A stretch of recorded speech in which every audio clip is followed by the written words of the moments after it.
Hello bachcho, let's see the question, and here the question is the application based question. So question है, the steady decrease in size of lanthanide elements and their ions is called lanthanide contraction. In lanthanide elements, the differentiating electron enters into the anti-penultimate F subshell. And बच्चों अब इस statement के ऊपर हमें दो questions given है यहाँ पे A that how does the entry of differentiating electron into anti penultimate shell affect the atomic and ionic sizes B densities of the sixth period elements are double to those of fifth period elements y. तो बच्चों में दो question यहाँ पे explain करना है, तो चलिए बच्चों करते हैं इस क्वेश्चन को and first of all let's see the key concept for this question. तो बच्चों जैसे कि हमें यहाँ पे क्वेश्चन में दोनों पार्ट्स गिवन है, तो पहले हम यहाँ पे की कॉन्सेप्ट देख लेते हैं. यहाँ पे बात हो रही है बच्चों किसकी, यहाँ बात हो रही है लेंथेनाइड एलिमेंट्स की. Lanthanide elements. अब जो लेंथेनाइड एलिमेंट्स है हमें क्या मालूम है बच्चों कि ये कौन से पीरियड को बिलोंग करता है in the periodic table. So they belong to sixth period and sixth period को बिलोंग करता है बच्चों, और ये कौन से ब्लॉक के पार्ट है, so they are the part of the F block elements. And अगर हम इसका जनरल इलेक्ट्रॉनिक कॉन्फ़िगरेशन देखें तो वो होता है हमारा n-2 f1 to 14 n-1 d0 to 1 and then ns2. तो ये होता है बच्चों general electronic configuration of lanthanide elements. यानी कि जो डिफरेंशिएटिंग इलेक्ट्रॉन है वो बच्चों कहाँ ऐड अप होता है, यहाँ पे हम ऐड करते हैं इनटू द एफ सबशेल. ठीक है. एंड बच्चों यहाँ पे जब इलेक्ट्रॉन ऐड होता है इन दी एफ सबशेल तो होता क्या है कि जो हमारी एफ सबशेल होती है that is having a poor screening effect. Poor screening effect. अब पुअर स्क्रीनिंग इफेक्ट का मतलब क्या होता है बच्चों, पुअर स्क्रीनिंग इफेक्ट का मतलब होता है कि ये जो हमारी एफ सबशेल है ये आउटर सबशेल को ढंग से स्क्रीन नहीं कर पाते. यानी कि हम ये कह सकते हैं that the effective nuclear charge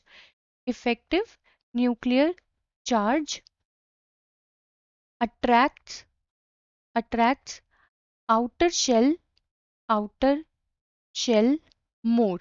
यानी कि जो हमारा न्यूक्लियर चार्ज होता है इफेक्टिव न्यूक्लियर चार्ज वो आउटर शेल को अपने पास खींच के रखता है. क्यों? क्योंकि जो ये हमारी एफ शेल है जो कि हमारी क्या होती है इनर सबशेल, इसका शील्डिंग इफेक्ट बहुत खराब होता है. यानी कि ये जो बच्चों इसका जो स्क्रीनिंग होती है of the nuclear charge towards the outer shell electrons वो बहुत खराब होता है, जिसकी वजह से एक फोर्स ऑफ अट्रैक्शन बना रहता है between the nucleus and the outer shell. जिसकी वजह से बच्चों होता क्या है, क्या होता है that the size of atom decreases. Size of atom क्या करता है, डिक्रीज करता है. एंड इसी को हम क्या बोलते हैं बच्चों, इस कॉन्सेप्ट को हमने नाम दिया गया है लेंथेनाइड कॉन्ट्रैक्शन. अब बच्चों इस लेंथेनाइड कॉन्ट्रैक्शन की वजह से बहुत सारे कॉन्सिक्वेंसेस होते हैं. अब इसी लेंथेनाइड कॉन्ट्रैक्शन के बेसिस पे हम अपने दोनों पार्ट्स को सॉल्व करेंगे. Lanthanide contraction. तो ए पार्ट में जैसे हमें बोला गया है that how does the entry of differentiating electron into anti penultimate shell affect the atomic and the ionic sizes.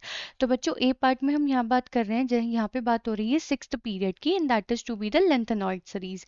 तो ऑब्वियस सी बात है बच्चों हमें क्या मालूम है, जब हम पीरियड में मूव करते हैं फ्रॉम लेफ्ट टू राइट तो हमें मालूम क्या है that the atomic number increases, atomic number increase करता है. अब अगर एटॉमिक नंबर इंक्रीज करेगा बच्चों तो ऑब्वियस सी बात है दैट इफेक्टिव न्यूक्लियर चार्ज जिसको हम डिनोट करते हैं ZeF से, तो ये हमारा इंक्रीज करता है. एंड Z इफेक्टिव इंक्रीज होने की वजह से इलेक्ट्रॉन भी इंक्रीज करते हैं. एंड F शेल में electrons also increases, F sub shell electrons also increases. और बच्चों अगर एफ सबशेल में इलेक्ट्रॉन इंक्रीज हो रहे होंगे तो ज़्यादा से ज़्यादा जो स्क्रीनिंग इफेक्ट है वो बहुत ख़राब होता है, जिसकी वजह से there is a drastic decrease in atomic and ionic size.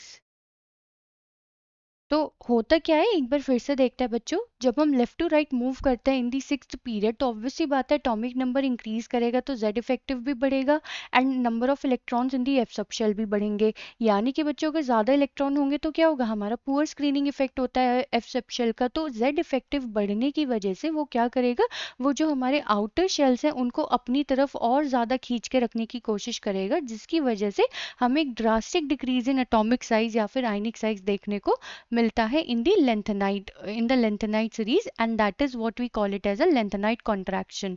तो बच्चों यहाँ पे हमने ए पार्ट को तो सॉल्व कर दिया है, अब बात करते हैं हम अपने बी पार्ट की। ठीक है, बी पार्ट में बोला गया है that densities of the sixth period elements are double to those of the fifth period of elements and why, ऐसा क्यों होता है। तो चलिए बच्चों यहाँ पे बात करते हैं अब हम बी पार्ट की। तो अब जैसे कि हमें मालूम है बच्चों इन द ग्रुप, क्योंकि फिफ्थ एंड सिक्स्थ पीरियड की बात हो रही है यानी कि हमारे दो ग्रुप, मतलब हम कैसे बात कर रहे हैं फ्रॉम टॉप टू बॉटम। तो जब हम ग्रुप में मूव करते हैं फ्रॉम टॉप टू बॉटम तो हमें क्या मालूम है that atomic size increases. General basis पे हम ये बात करें एटॉमिक साइज इंक्रीजेस, लेकिन बच्चों यहाँ पे केस अलग है। क्यों? क्योंकि ये है हमारा फिफ्थ पीरियड मतलब एंड ये है हमारा सिक्स्थ पीरियड, यानी कि ये क्या हो गया, ये हो गया हमारा ग्रुप। लेकिन जब हम यहाँ टॉप टू बॉटम मूव करते हैं तो इस लेंथनाइट कॉन्ट्रैक्शन की वजह से इन दी सिक्स्थ पीरियड एलिमेंट होता क्या है बच्चों, इफेक्टिव चार्ज ज़्यादा रहता है एंड वो एटॉमिक साइज को इंक्रीज नहीं होने देता इन दी ग्रुप। तो atomic size almost remain same, almost remain same. And उसकी वजह से बच्चों अब होता क्या है, जब हम फिफ्थ पीरियड में इलेक्ट्रॉन्स भरेंगे तो वो इलेक्ट्रॉन्स तो कम होंगे as compare to the sixth period, क्योंकि एटॉमिक नंबर तो सिक्स्थ पीरियड का ज़्यादा होगा। ठीक है, तो होता क्या है that for the sixth period atomic masses increases, एक तो एटॉमिक मास इंक्रीज करेगा, atomic masses increases and although number of electrons भी हमारे सेम स्पेस में बहुत इंक्रीज हो जाते हैं। That means we can say that atomic mass increase हो रहा है एंड नंबर ऑफ इलेक्ट्रॉन्स हमें उतने ही एरिया में फिल करने हैं, नंबर ऑफ इलेक्ट्रॉन्स इंक्रीजेस। तो जिसकी वजह से बच्चों होता क्या है दैट द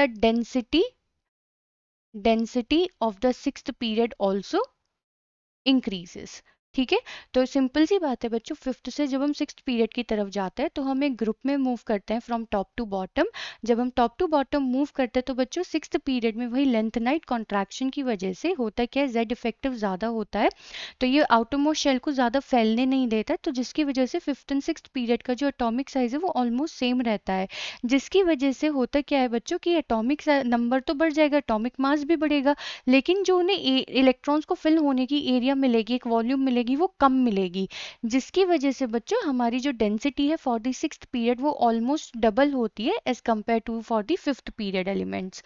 ठीक है, तो बेसिकली बच्चों हम देख सकते हैं that for both the parts जो हमारा लेंथनाइट कॉन्ट्रैक्शन है वही एक रीजन है for both the parts. I hope बच्चों आपको क्वेश्चन समझ में आ गया होगा। Thank you.